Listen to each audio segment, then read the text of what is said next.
So today I want to speak about the approach from the hero's journey. It's going to be a good one.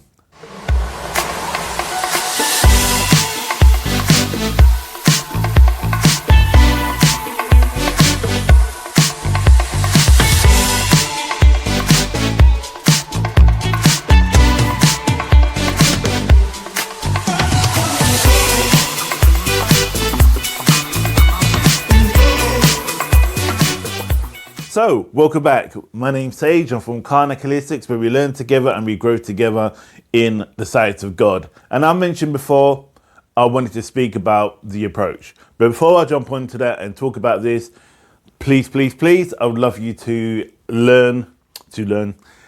like, share and subscribe. And also that little bell in order to let you know when I release the next video.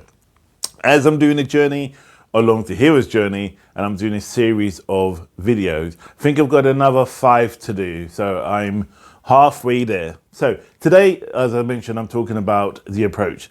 Now, the approach is where you are in your cave. You are in a state of reflection. And I'm looking at my notes here because it is so important. This is the pinnacle of your journey. This is where you have met the mentor, you have dealt with the trials, and you are learning about what all that stuff was all about and why you went through it and why you are here and what is your next journey from there. Now, obviously, the next journey is returning back to where you came from, but you will be slightly different.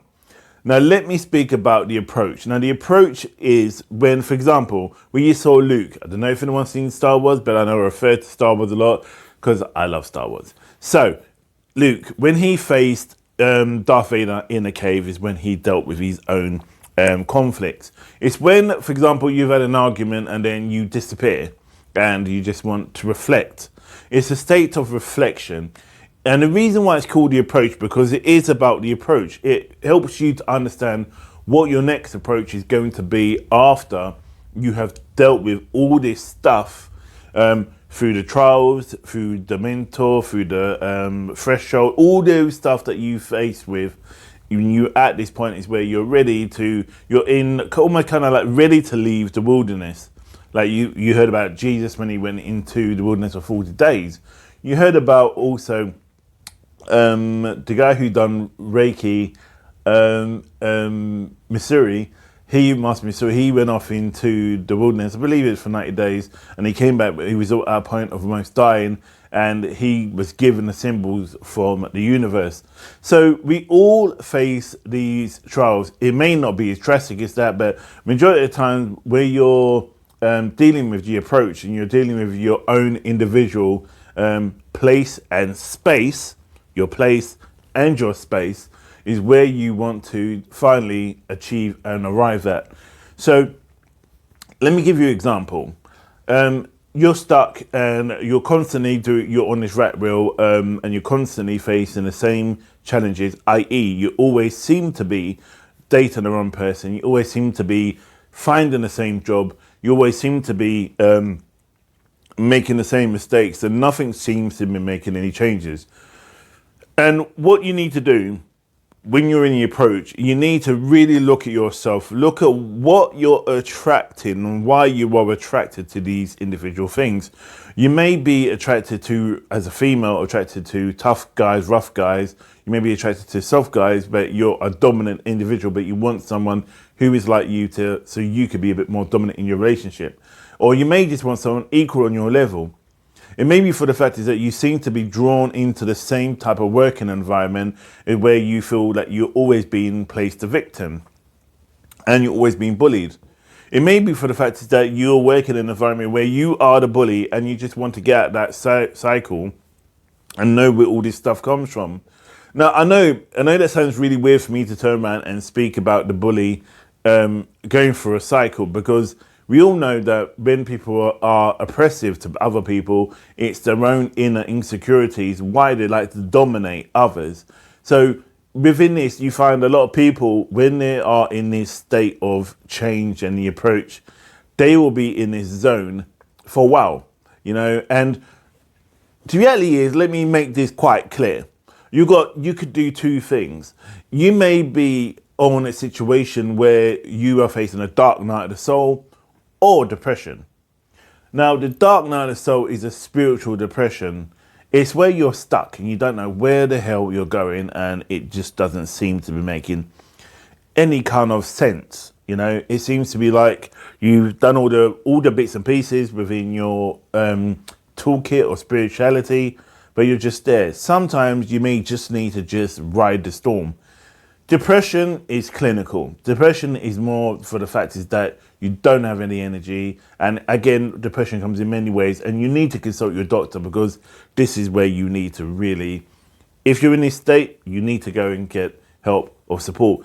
If the doctor says to you, look, you're not depressed, or you go see a clinician or to a psychiatrist or whatever, and they say, look, you're not depressed.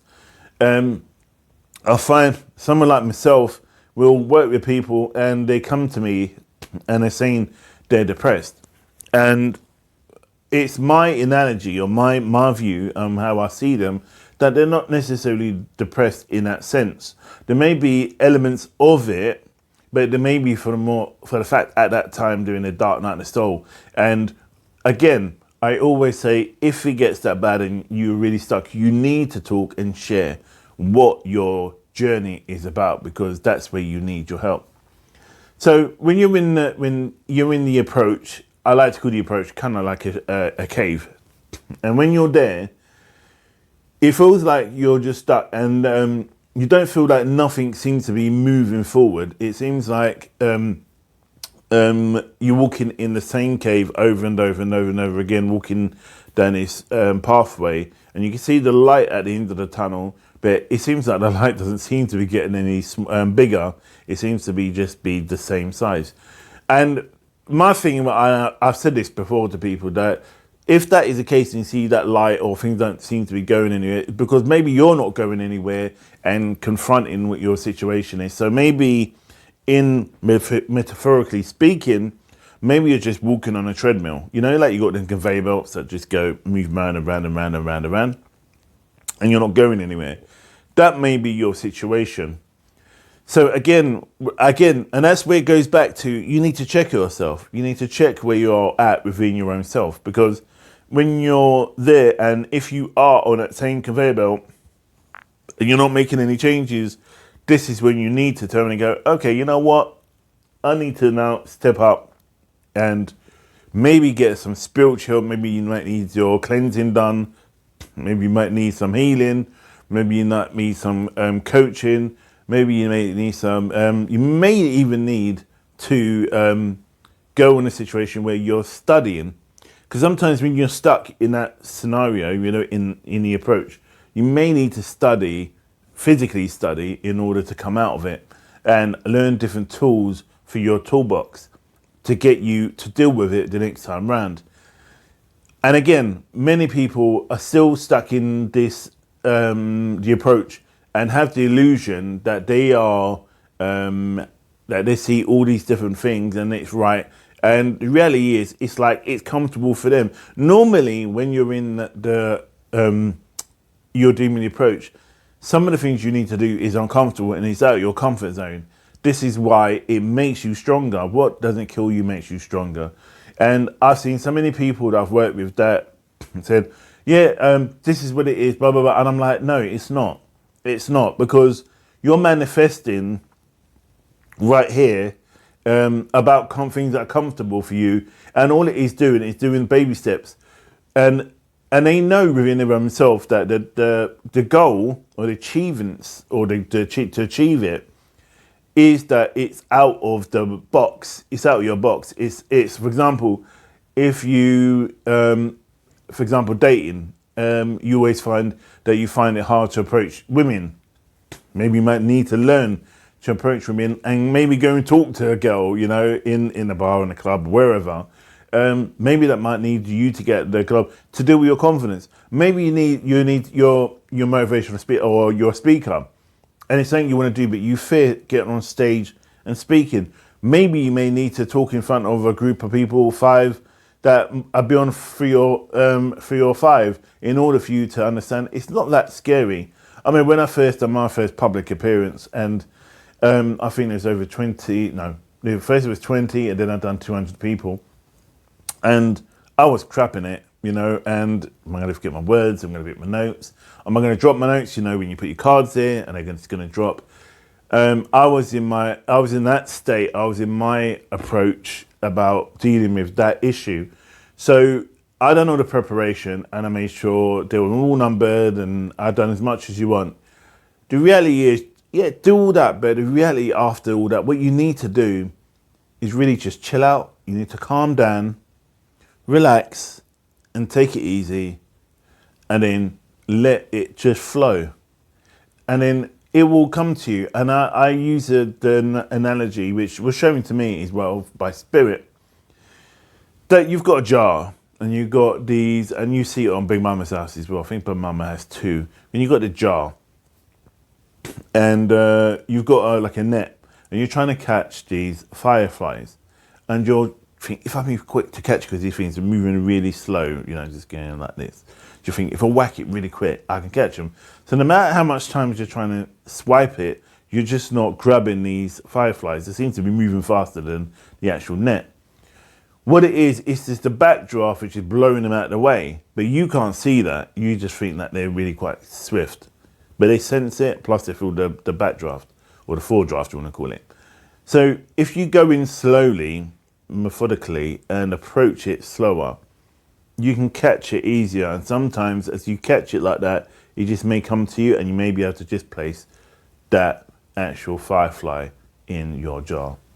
So again, let me just recap. When it comes to the approach, it's about you now getting ready to do that U-turn, to return back to your life after your journey.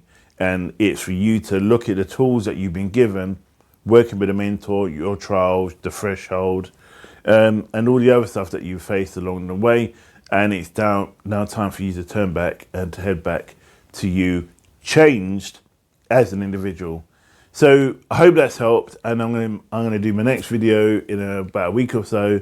And as I said, please like, share, and subscribe, and also that bell, so you can get more videos that I release. I'm trying to do them now twice a week or once a week. It was really bad. Depends on how busy I am leading up to Christmas.